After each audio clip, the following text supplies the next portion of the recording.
Hi, today I'm going to make an LED ball with small glass shapes. These are pre-cut shapes that people often use to make mosaics. And I have a detail in the description of many of the supplies that I use to make these projects. So if you want to know where I get them.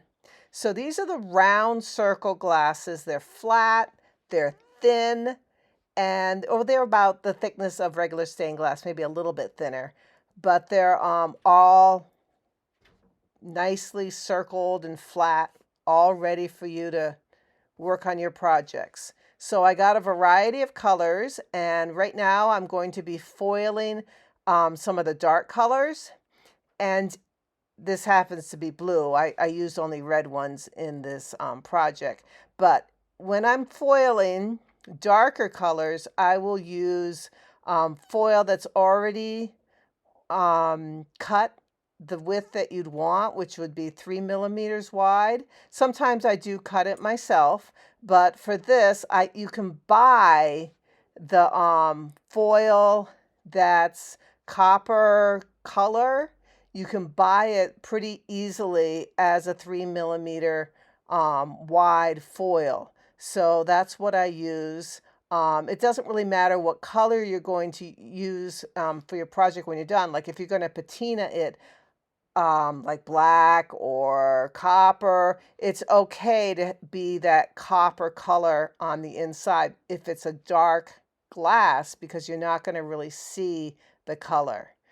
So here again, I'm just using the 3 millimeter wide foil, because I don't want it to overlap the sides very much, because I don't want it to take up too much room of my design, my circle. So yes, I do have to press it down pretty firmly because I'm relying on that stickiness. Since it's not wrapping around the glass, I'm relying on the edge stickiness to hold my glass. Now, if you're going to use lighter colored pieces of glass, like I have the next ones, I'm using some clear glass.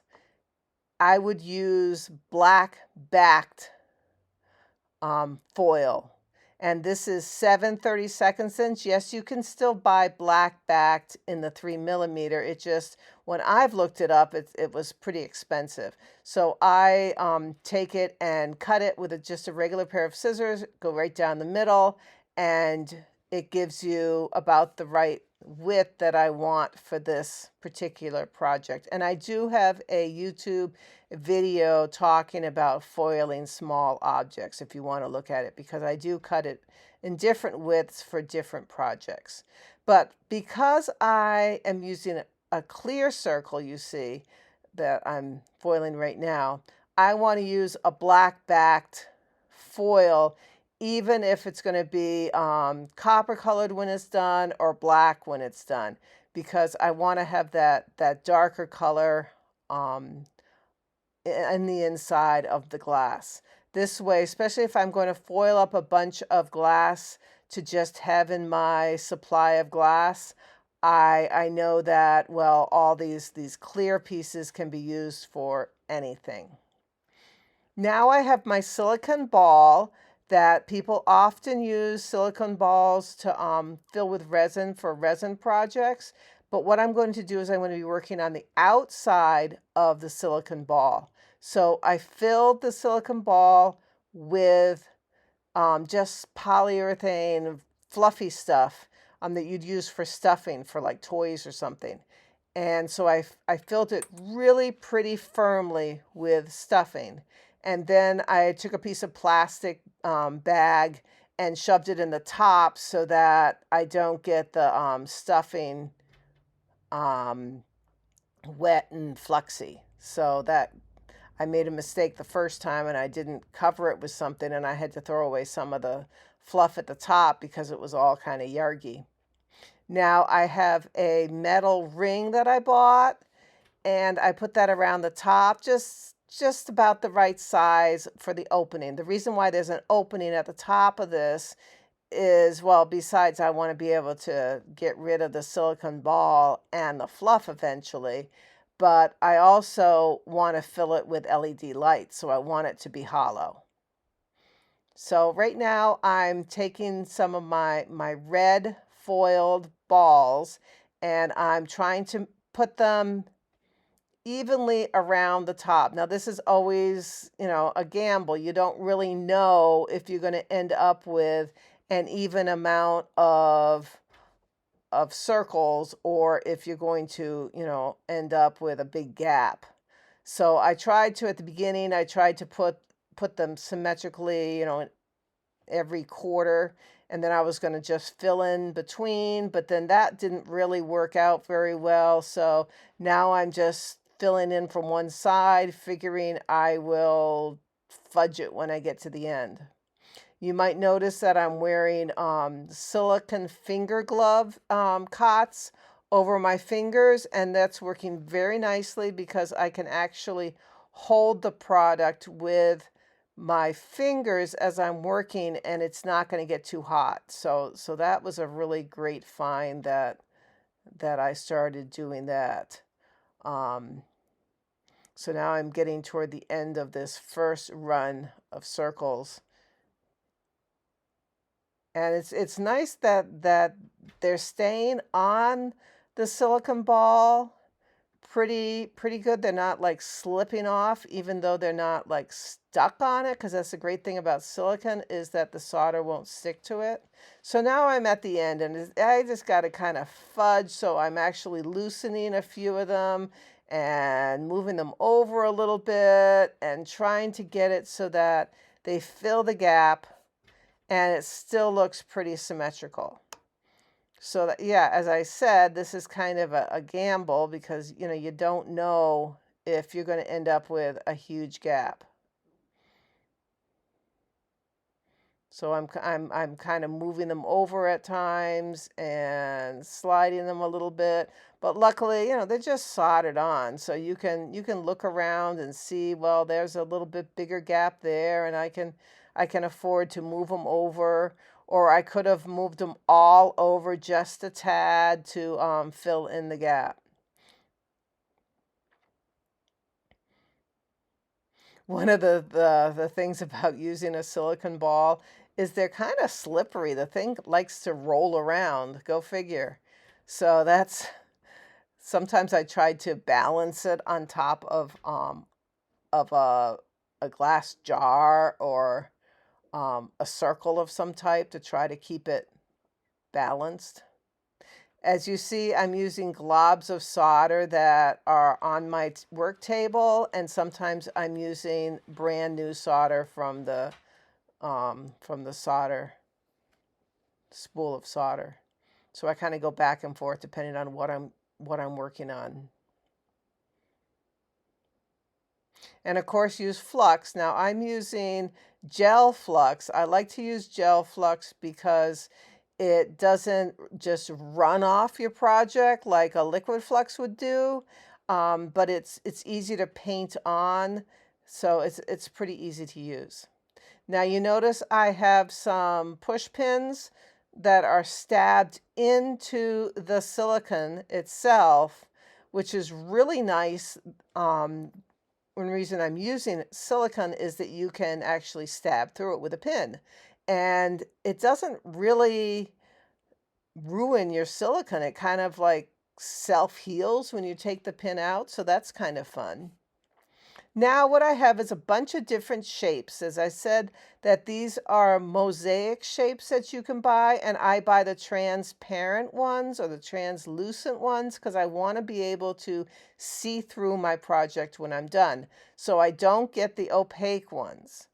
And I'm decided that, these little squares, they fit kind of nicely to fill in the next row. So I'm just kind of figuring out as I'm going, which is what a lot of my projects are.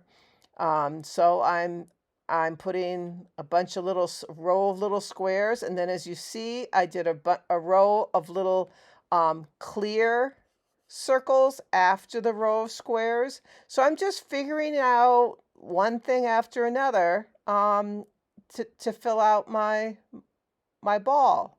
Now, this is another reason why I like to foil up a ton of shapes to begin with. So when I get to actually create with the solder iron, I don't have to go back and start foiling again.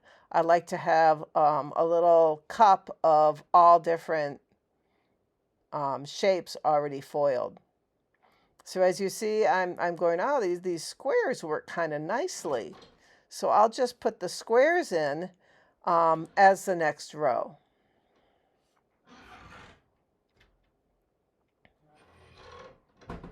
And so I'm just adding solder between them.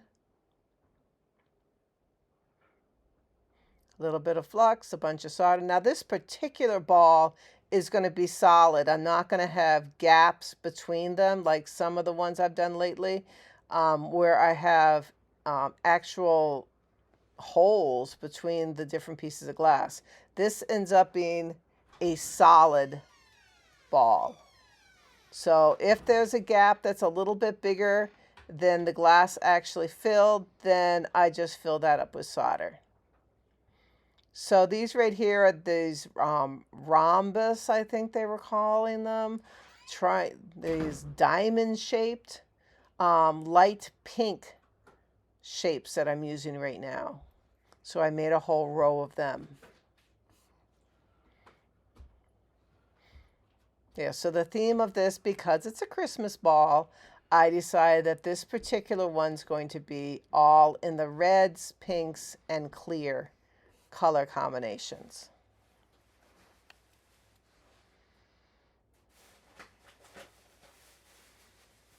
Now, when you're filling a gap that's like there's no glass there, and you need to fill it with a hunk of solder, what I would suggest is fill a little bit of it and then let it cool and then fill another section, because obviously if you try to fill a lot at once, you're going to be heating up that area too much and the solder will not stick. It'll just kind of like roll off your project. So sometimes I'll have to go back later and fill in some more gaps because it just is too hot to fill it all in at once.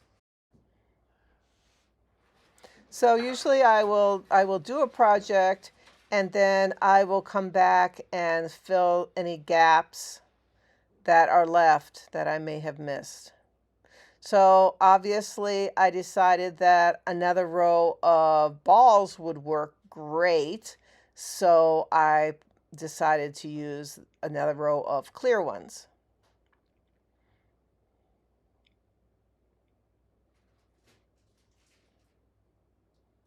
Now you don't want to use a really hot iron or have your iron on the foiled parts very long, because remember, the foils are not wrapped around these particular pieces of glass. They're just stuck on the edges.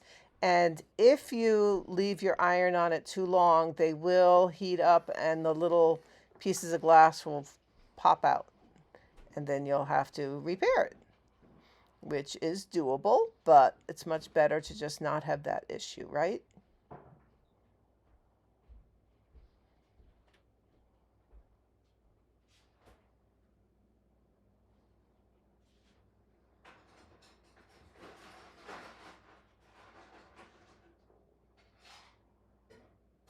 Now, if you were going to end up doing designs where you're doing every other one a certain color or something, you will want to obviously count your spaces before you start willy-nilly soldering things together, because it would be very important that they were the amount that you wanted.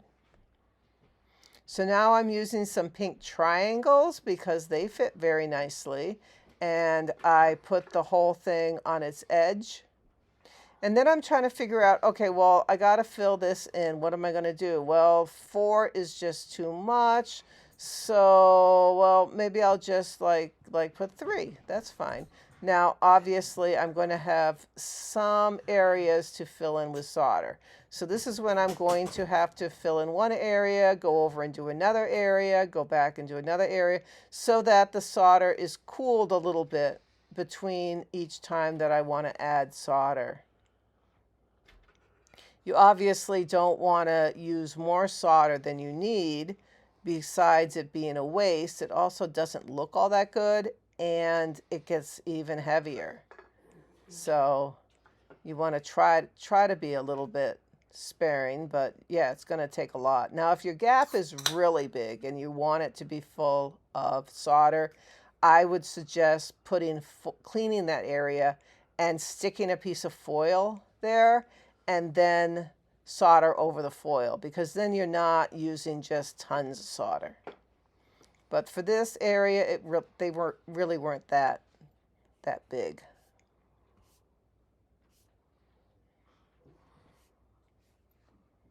So now I'm going to go around and I'm just going to look at what I'm working on and fill any areas that need to be filled. And yeah, there's always a chance that there's going to be little gaps when you're done, but I want it pretty much filled in the way I want it. So a little touch here, a little touch there. And there's enough flux on the project from doing the original things that I don't have to add flux at this point, since I haven't washed it. Now I washed it, and I am now taking the piece of plastic off the top, and I'm pulling out all the stuffing. As you can see, there's quite a lot of stuffing in it. And I'm going to use this stuffing again. And now I'm going to bend my silicone ball and pull it out.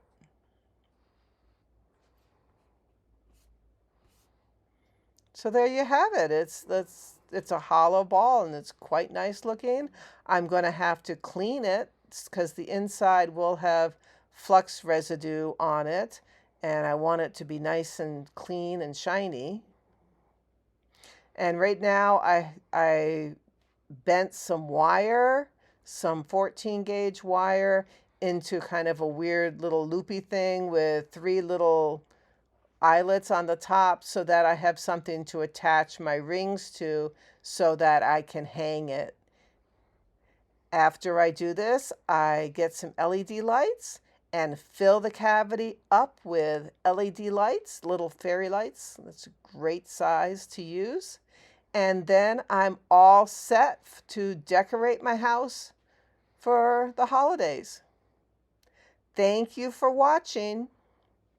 Talk to you next time. Bye-bye.